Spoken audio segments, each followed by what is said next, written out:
এই যে আমাদের ঘাসের জমি লাল পাঞ্চুং, এর সাথে লাল পাচ্চুং পাকচুং, এরপরে এই যে এটা কি নাম মামা?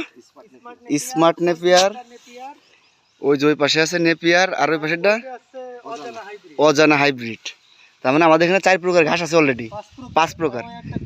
এই একটা গুয়েতিমালা, 5 প্রকার ঘাস আছে। এই যে আমাদের পাটের জমি, ওই যে পাটের স্প্রে করতেছে, ঘাস মারা স্প্রে।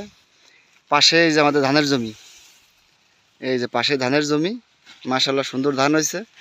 আর এই যে মামা এই যে আমাদের ঘাসের চারার জন্য ঘাস কাটতেছে, এখান থেকে উঠে আমরা চারা বানাবো। চারা এখান থেকে উঠেই আমাদের অন্য জমিতে লাগাবো।